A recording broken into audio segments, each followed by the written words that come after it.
ഇന്ന് ഞാൻ വന്നിട്ടുള്ളത് തികച്ചും വ്യത്യസ്തമായിട്ടുള്ള ഒരു പലഹാരത്തിൻ്റെ റെസിപ്പി ആയിട്ടാണ്. നിങ്ങളാരും ഇതുവരെ ട്രൈ ചെയ്ത് നോക്കിയിട്ടില്ലാത്ത ഒരു സൂപ്പർ റെസിപ്പി തന്നെയാണിത്. അപ്പോൾ നമുക്ക് വീഡിയോയിലേക്ക് പോവാം. അപ്പോൾ അതിന് വേണ്ടിയിട്ട് ഞാനൊരു പാത്രത്തിലേക്ക് 2 കപ്പ് ഗോതമ്പ് പൊടി എടുത്തിട്ടുണ്ട്. 1 കപ്പ് ചെറിയ ചൂടുള്ള വെള്ളമാണ് എടുത്തിട്ടുള്ളത്. അതിലോട്ട് ആവശ്യത്തിനുള്ള ഉപ്പ് കൂടി ചേർത്തെടുത്തിട്ടുണ്ട്. ഇനിയിപ്പോൾ ഒരു വെള്ളം കുറേശ്ശായിട്ട് ഒഴിച്ചെടുത്തിട്ട് നമുക്കൊന്ന് കുഴച്ചെടുക്കാം. വെള്ളം മൊത്തത്തിലായിട്ട് ഒരിക്കലും ഒഴിച്ചു കൊടുക്കരുത് കേട്ടോ. കുറേശ്ശെ ഒഴിച്ചിട്ട് വേണമെന്നുണ്ടെങ്കിൽ വീണ്ടും ഒഴിച്ചു കൊടുക്കുക.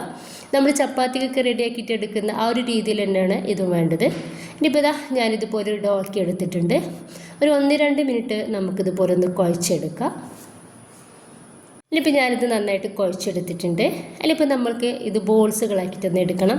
ഇത് നമ്മൾ റെസ്റ്റ് ചെയ്യാനൊന്നും വെക്കുന്നില്ല കേട്ടോ. അപ്പോൾ ഞാനിതാ ഇതുപോലെ മീഡിയം സൈസിലുള്ള ബോൾസുകളാക്കി എടുത്തിട്ടുണ്ട്. ഇനി നമുക്ക് ഇതുപോലത്തെ സേവനായി എടുത്തിട്ട് നമ്മൾ ഏറ്റവും ചെറിയ ആ ഒരു ഓൾസ് ഉള്ളല്ലോ, അതല്ലാത്തത് കുറച്ചുകൂടി വലിപ്പമുള്ള ഈ ഓൾസുള്ള ചില്ലെടുക്കുക. എന്നിട്ട് നമുക്ക് ഈ ഒരു സേവനായിലേക്ക് ഇട്ടിട്ട് ഇതുപോലെ കുറച്ച് ഓയിലോ വെളിച്ചെണ്ണ എന്തെങ്കിലും ഒന്ന് സ്പ്രെഡാക്കി കൊടുക്കുക. എന്നിട്ട് ഇതിലേക്ക് ഞാൻ 3 ബോൾസുകൾ ഒന്ന് ഇട്ടെടുക്കുന്നുണ്ട്. ഇനിയിപ്പോൾ നമുക്കിത് നന്നായിട്ട് തന്നെ ഒന്ന് അടച്ചു കൊടുക്കാം.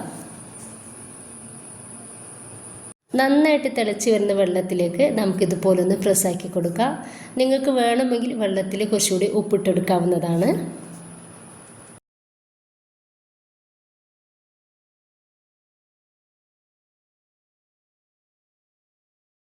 ഗോതമ്പ് പൊടി ആയതുകൊണ്ടിട്ട് തന്നെ നമുക്കിത് ഈസി ആയിട്ട് ചെയ്തെടുക്കാൻ വേണ്ടിയിട്ട് പറ്റും. ഒരിക്കലും നമുക്ക് റിസ്ക് എടുക്കേണ്ട ആവശ്യമില്ല കേട്ടോ. നമുക്ക് മൂടി വെക്കാം. എന്നിട്ട് നമുക്കിത് ചെറിയ തീയിലിട്ടിട്ട് ഒരു 5 മിനിറ്റ്, ചെറിയ തീയിലോ മീഡിയം സൈസിലിടുക, ഒരു 5 മിനിറ്റ് ഒന്ന് വേവാക്കിയെടുക്കുക.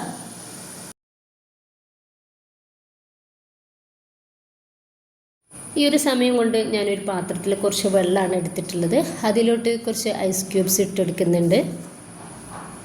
ഒരു 5 മിനിറ്റ് മാത്രം മതി കേട്ടോ. ഈ ഒരു ടൈമിൽ ഇതൊന്ന് വേവായിട്ടുണ്ട്. ഒരുപാട് ടൈം വെച്ചിട്ട് ഇത് വെന്തലിച്ചെടുക്കരുത്.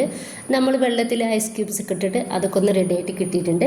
ഇനിയിപ്പോൾ നമുക്ക് ഇത് ഈ ഒരു വെള്ളത്തിലേക്ക് ഇട്ട് കൊടുക്കാം. 1 മിനിറ്റ് മാത്രം നമ്മൾ വെള്ളത്തിലിട്ട് വെച്ചതിൻ്റെ ശേഷം അപ്പം തന്നെ നമുക്കിത് വെള്ളം വാരാൻ വേണ്ടിയിട്ട് വേറൊരു പാത്രത്തിലേക്ക് മാറ്റി വെക്കാം. ഇനിയിപ്പോൾ ചൂടായിട്ടുള്ളൊരു പാനിലോട്ട് കുറച്ച് വെളിച്ചെണ്ണ ഒഴിച്ചു കൊടുത്തിട്ട് അതിലേക്ക് എല്ലില്ലാത്ത ചിക്കൻ്റെ പീസസ് നീളത്തിൽ കട്ടാക്കി എടുത്തിട്ടുള്ളതാണ്. അതൊന്ന് ഇട്ട് കൊടുത്തിട്ടുണ്ട്. ഇതിലോട്ട് ഉപ്പ്, മഞ്ഞൾപ്പൊടി, മുളക് പൊടി ഇതെല്ലാം കൂടി ചേർത്തിട്ട് ഒന്ന് മിക്സാക്കി എടുത്തിട്ടുള്ളതാണ്. ആ ഒരു ചിക്കനാണ് ഇട്ട് കൊടുത്തിട്ടുള്ളത്. ഈ ഒരു ചിക്കനെ നമുക്ക് ഒന്ന് ഫ്രൈ ആക്കി എടുക്കാം.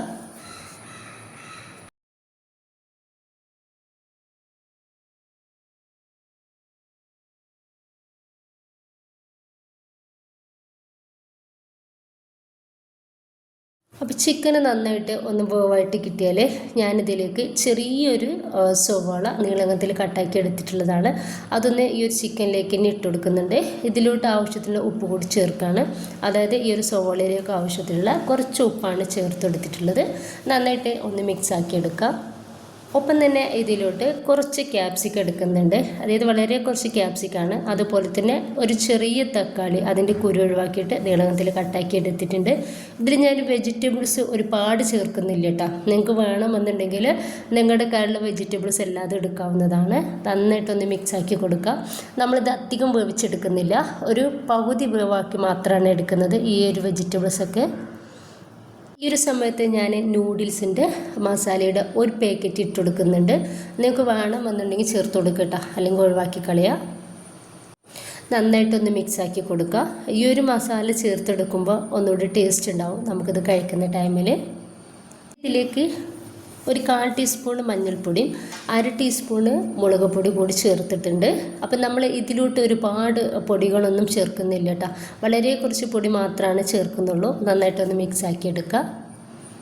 ലാസ്റ്റ് ഇതിലോട്ട് ഞാനിതാ ഒരു 1/2 ടീസ്പൂണ് കോൺഫ്ലവർ 1 ടീസ്പൂൺ വെള്ളത്തിൽ നന്നായിട്ട് മിക്സാക്കി എടുത്തിട്ടുണ്ട്.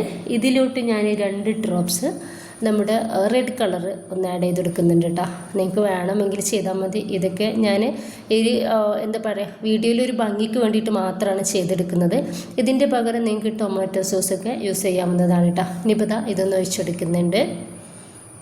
ഇത് കൂടി ഒഴിച്ചെടുത്തിട്ട് നന്നായിട്ടൊന്ന് മിക്സാക്കി എടുക്കുക. ആ ഒരു കോൺഫ്ലവർ നമുക്കൊന്ന് വേവാവുന്ന വരെ മാത്രം ഒന്ന് മിക്സാക്കി കൊടുത്താൽ മതി. ഇതിന് ശേഷം നമ്മൾ റെഡിയാക്കി വെച്ചിട്ടുള്ള ആ ഒരു നൂഡിൽസ് ഇതിലേക്ക് ഇട്ട് കൊടുക്കുക. ഇനി നന്നായിട്ടൊന്ന് മിക്സാക്കി എടുക്കാം. നമുക്കിത് കുട്ടികൾക്കായാലും നമുക്ക് വലിയവർക്കായാലും നല്ല ഹെൽത്തി ആയിട്ട് നമ്മൾ പുറത്തുനിന്നൊക്കെ നൂഡിൽസ് വാങ്ങി കഴിക്കുന്നതിനെക്കാട്ടും ഹെൽത്തി ആയിട്ട് നമുക്കിത് വീട്ടിൽ ചെയ്തെടുക്കാവുന്നതേ ഉള്ളൂ. നിങ്ങൾക്ക് വേണമെങ്കിൽ ആ ഒരു നൂഡിൽസിൻ്റെ മസാലയും ഈ ഒരു കളറും ഒഴിവാക്കിയാൽ ഫുൾ ഹെൽത്തിയാണ്, 100% ഹെൽത്തിയാണ്. അപ്പോൾ ഇത്രയേ ഉള്ളൂ. നല്ല ടേസ്റ്റാണിത്. എല്ലാവരും ഒന്ന് ട്രൈ ചെയ്ത് നോക്കുക. ഇഷ്ടമായിട്ടിന് നിങ്ങളുടെ എല്ലാ സപ്പോർട്ടും ഉണ്ടാവുക. അതുപോലെ ലൈക്ക് ചെയ്യാനും സബ്സ്ക്രൈബ് ചെയ്യാനും കമൻറ്റ് ചെയ്യാനും ഒന്നും മറന്നു പോകണ്ട. ഇൻഷാ അല്ലാഹ്. ഓക്കെ.